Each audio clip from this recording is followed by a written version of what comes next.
Report from Santa Fe is made possible in part by grants from the members of the National Education Association of New Mexico, an organization of professionals who believe that investing in public education is an investment in our state's economic future, and by a grant from the Healy Foundation, Taos, New Mexico. Hello, I'm Lorraine Mills, and welcome to Report from Santa Fe. Today we have an esteemed ethnomusicologist, author, and editor, Jack Loeffler. Thank you for joining us. Thank you so much, Lorraine, for having me today. I'm honored.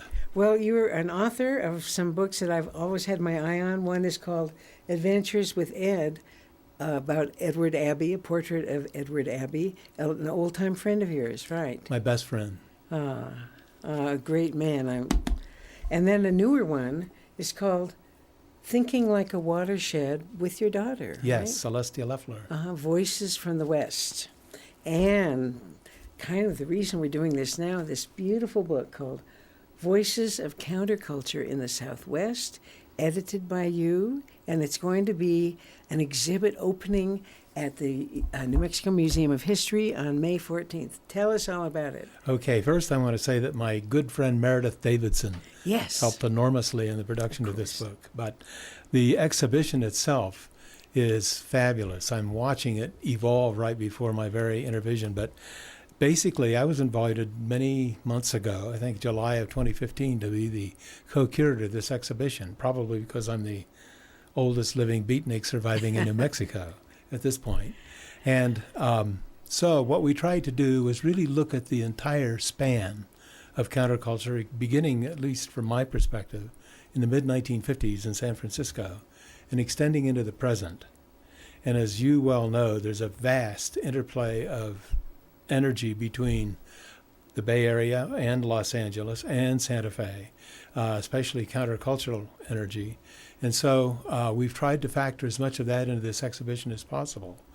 And it's been beautifully designed by Caroline Lejoie, who's a fabulous designer at the museum and who has outdone herself with presenting this entire history, everything from a poetry reading where Allen Ginsberg first read Howl in 1955 to right now, but taking us through many of the communes in northern New Mexico and other cultures of practice, let's put it that way, including the Chicano and including the Native American. Well, so the grand opening of the exhibit will be Sunday, May 14th at 5, I believe. No, the exhibit opens at 1 p.m. At 1, okay. And then at 5 p.m. at the Lensing Performing Arts Center, another great old friend, Gary Snyder's coming to be there with us to talk about his perspectives regarding the evolution of counterculture, he being the godfather of it as far as I'm concerned. And he being one of our greatest living poets, period. Absolutely. He got his Pulitzer Prize in 1975 for Turtle Island. Yes. So it's because both he and you can look at it from the long perspective, the influences, the Beat generation, all that before, and then how the vestiges of the counterculture movement, the impulses, are still alive today. That's something that's so important. While this is a beautifully and well-articulated piece of history, it is also guidance and an active influence on our lives even now. I will end up with this, but I don't want to let us not have enough time to say, what are the continuing influences in our culture right now of the counterculture movement? They're myriad. There are many of them. But to me, one of the most important things that has come out of the counterculture movement as we know it is the modern environmental movement, which is absolutely vital to today's world. And to me, what happened there is that after all of these various civil injustices had been incurred on various racial groups around the United States, different kinds of people, women's liberation evolved out of it. But the counterculture movement did something that nothing else did, which was to elevate the environment itself to the level of the human being in the context of our social understanding. So instead of mankind and against a background, the environmental movement made habitat an equal factor in consciousness, the habitat, the environment, and the person observing it. Absolutely, and in my modest imagination, I think that habitat itself should sit at the head of the table. Well, it might outlast us. It certainly will. So, women's lib, the sexual revolution, a lot of the anti-war movement, there were and the arts as a vehicle for transformation, be it music, poetry, literature. I mean, it's always been important.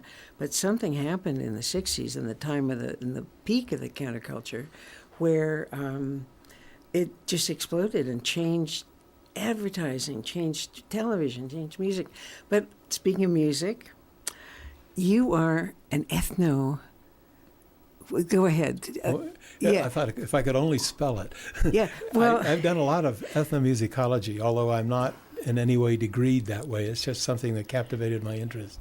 I'd started out as a jazz musician, and that's probably why I was sort of co-evolving within the context of the beat scene, because jazz was the music of taste back in those days. Yeah, to be subsumed by rock and roll, which struck me deeply, but at any rate, really, a lot of jazz musicians I know have turned to ethnomusicology because there's a huge understanding of the need for music. Actually, as I've recorded many different cultures performing music, I've come to understand that music itself is a mnemonic device for hooking culture up to habitat.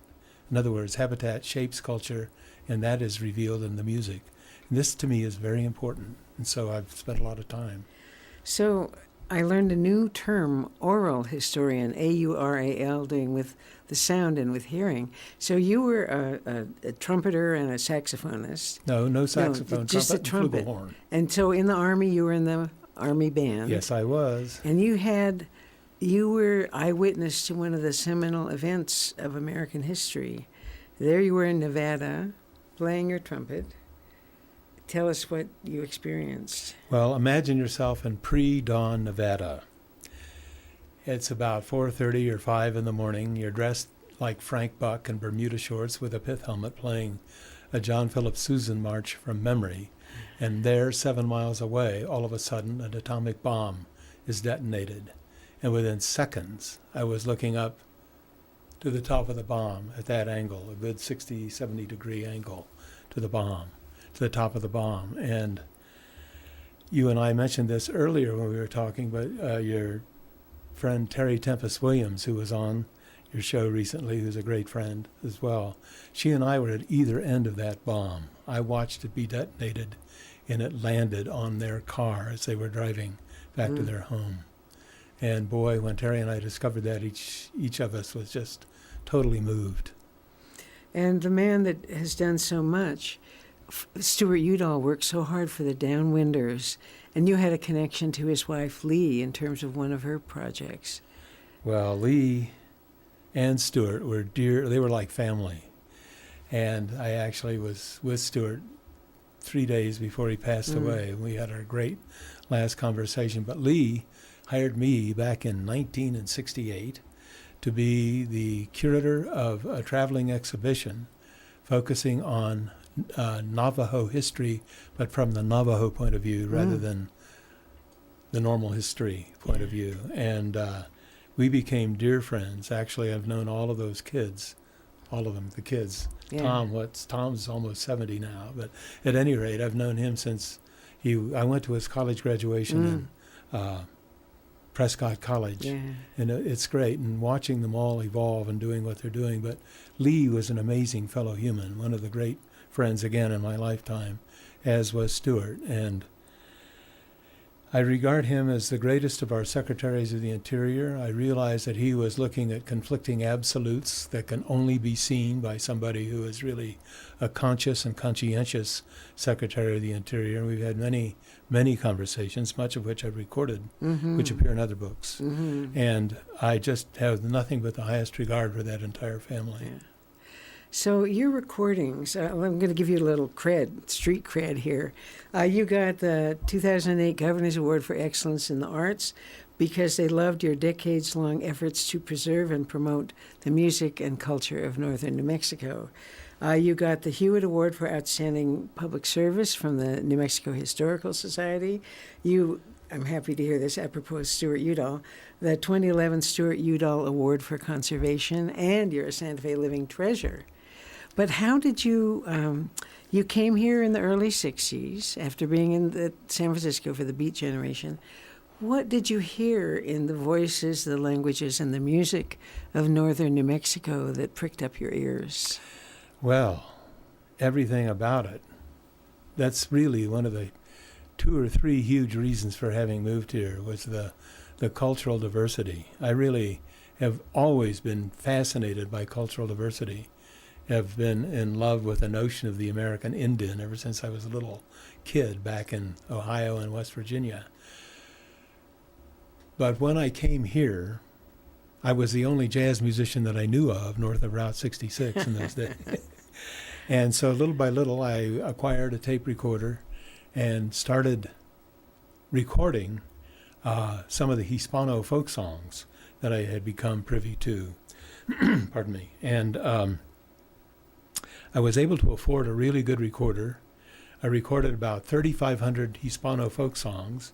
I received a whole array of grants from the National Endowment for the Arts in the Folk Art Division.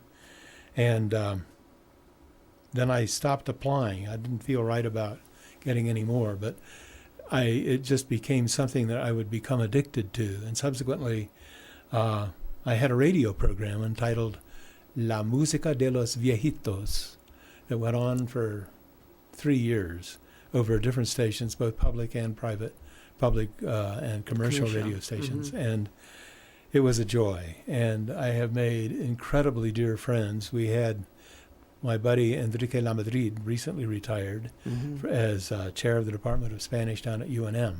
And I produced a total of 20 concerts over the years, 4 at the Museum of International Folk Art and 16 at the Lensig. And we finally had to retire it as of 2016. And we went out on a high note because New Mexico PBS did a beautiful 90-minute video of it. Mm-hmm. And so it's forever. It's immortal. It's there. Now. It's immortalized, yes. Yes. Your radio shows, you have 300 episodes of the Lore of the Land series. And tell us about your website. People who are going to hear this are going to want to hear you talk, are going to want to hear your work. So tell us about your website and how people can find out, how people can listen to some of these. Well, our website is www.loreoftheland.org. And there's a funny story. Well, it's not so funny, it's poignant.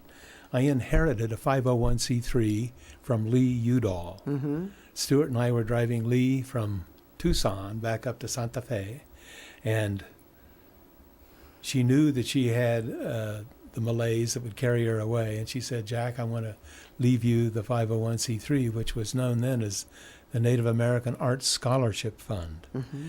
And so a dear friend, Suzanne Jameson, who has the soul of an artist, she's a saint, but she also knows how to manipulate within the bureaucracy and was able to turn the 501c3 into the Lore of the Land. And subsequently, our main purpose has been to try to fund ways of training people of indigenous persuasions in how to record their own oral history.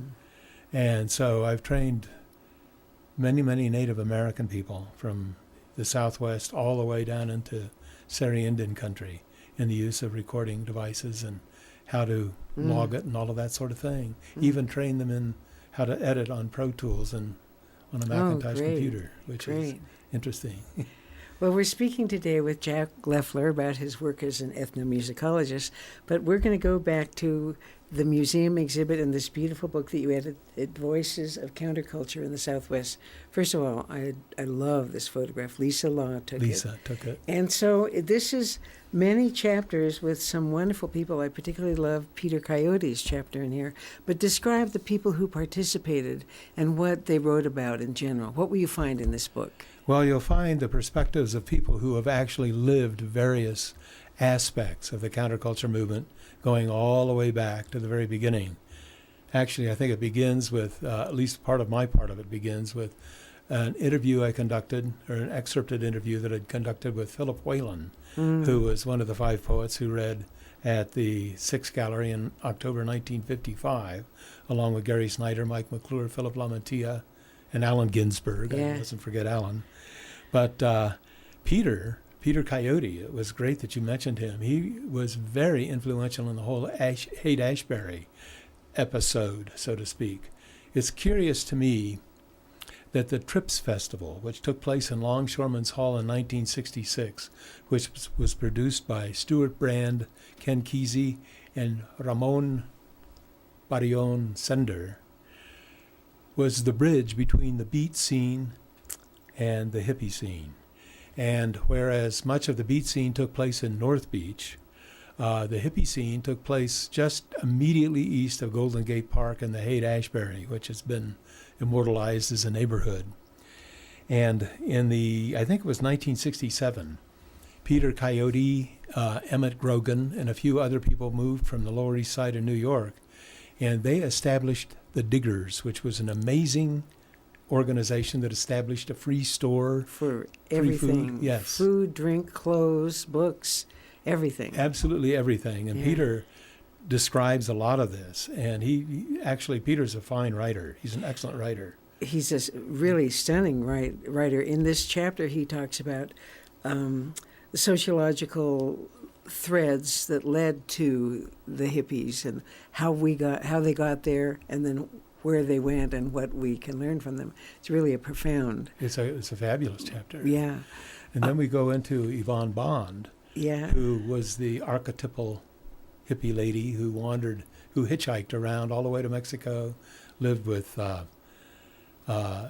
Indians in Huautla, and took the magic mushrooms down there. But she's now living in Las Vegas, New Mexico, and she really describes her adventures beautifully. Lisa Law has a beautiful chapter, Lisa being the fantastic photodocumentarian I think of it as the celebrity hippie scene. She got portraits of people like Bob Dylan and Allen Ginsberg and others. Janis Joplin. Yes. And Lisa did a beautiful chapter as well, and she has many photographs in this book. And apropos of that, Seth Rothman, who was the editor-in-chief of the Greenfire Times, also has a bunch of photographs in this book, which are excellent. We have Peter Rowan, a wonderful folk musician, an old friend from 50 years ago, who wrote about his sense of the music of the time. We have Artie Kopecky, who lived up at New Buffalo for 7 years and really turned it into an operating dairy and alfalfa producing place. Sadiq von Briesen, who is just a fabulous fellow human, who is now retired from St. John's College. He's been a tutor up there for 30 years. But he wrote about his sense of Lama. His sister, Barbara Durkee, now known as Asha Greer, she and her husband, Steve Durkee, actually founded Lama with Jonathan Altman back in 1967. And Sadiq writes something of this. He also mentions the fact that Ram Dass was very much involved in this. I knew him as Dick Alpert even before he became Ram Dass, but he actually did Be Here Now, which is one of the most celebrated hippie books of all time. One of my favorite books. Yeah, it's a great book, Yeah. and it's an honest book. And Silvia Rodriguez, who's a fabulous scholar in her own right, has books out on the acequia. Formerly, she's just now recently emerita from UNM. Did a fabulous chapter on her life as a young taker of psychedelics. And then Enrique Lamadrid talks beautifully about the evolution of Chicano culture, the genesis of La Academia de la Nueva Raza. And then Levi Romero, has a great poem essay in there about lowriders, locura. It's great. Yeah. And my old friend Gary Paul Nabhan talks about the greening of it all. And he was a founder of Native Seed Search. He's got over 30 books out himself. A fabulous thinker. He's actually one of the best thinkers I've ever met. And boy, I would love to introduce the two of you. I'd love to interview him. I've always had my eye on him. He's great. Really and, the voice of the new agriculture. He really is. And then I have to say this. My dear and great friend, Rena Swensel, wrote one of the most beautiful chapters in the book, as far as I'm concerned. And I had asked Rena, she's been a dear friend for decades. I asked Rena if she could write the chapter. She wrote the chapter, and 6 days later she died. And boy, what a moving moment that was. But she had the perseverance and the clarity of spirit to finish it in beauty. Yeah. When I hear all these threads, and I've read the book, and they come together beautifully, but it was so extraordinary because in northern New Mexico, the ancient Hispanic culture and the acequias and their agriculture and all of that, and their lowriders, and then the Native American, the Taos Pueblo, the Navajo influences, all of this, they all came together in I don't think it could have happened anywhere else on earth the way it did here. This is amazing. It's a nexus. It really is, on many different levels. I neglected to mention Bill Steen, who is the husband of Athena Swensel, who also wrote about the straw bale houses, which is also a huge aspect of evolving counterculture in this moment. And so what we tried to do, this to me was very important to do, was try to gather the voices of those who had actually lived various components of it and put it together in some sort of a compendium that would be appropriate for everybody to read who wanted to know as much as we could possibly muster about the nature of counterculture, especially as it happened in the Southwest. Well, and it's easy to think that it is just taking the telescope and looking far away to the 60s and how it was.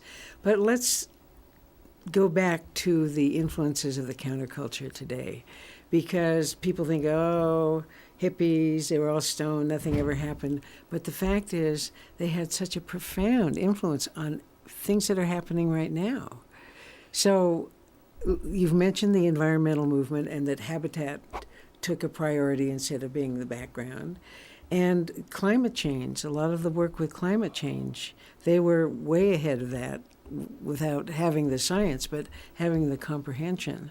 Actually, my friend Bill DuBois really nailed it big time in his book, A Great Aridness. Yes. He wrote that, came out 4 or 5 years ago. And Bill, I regard as, who moved here in 1972. He had long hair, and he and his friend Alex Harris purchased a piece of land up in the northern hinterland, so to speak, where he is still ranching and farming and writing books. But his perspective is really interesting to perceive, because here's an historian who saw it from both within and without, and who is living it in every sense of them. And you can't imagine that somebody doing it. He was a back to the lander par excellence, with horses and cattle and growing alfalfa and the whole situation. But the back to the land was a huge aspect of this. And what I'm thinking about right now, one of the things that I want to talk with Gary Snyder about, is what was this urge that we all felt back in the 1950s that was calling us back to the land. Gary moved from the Bay Area up into his place up on the foothills of the Sierra Nevada. He lives in a forest. And all of us, or many of us, were compelled to not stay in an urban environment, but rather to reacquaint ourselves with habitat. And thus, to me, one of the greatest, a huge thing that emerged from that whole milieu was the whole notion of bioregionalism. And came along with that came the notion of the necessity for decentralization of governance. In other words, it has to be, in the words of Elinor Ostrom, who got a 2009 Nobel Prize for her book, Governing the Commons, governance should be polycentric. It should include the top, but it should also include very much the grassroots and then various levels in betwixt and between. And that, to me, is one of the most profound things that has emerged out of the counterculture movement. And really honoring what Monahan said, all politics is local. Yes. It just has to start there. And part of the Back to the Land movement that we still see right now is the sustainability and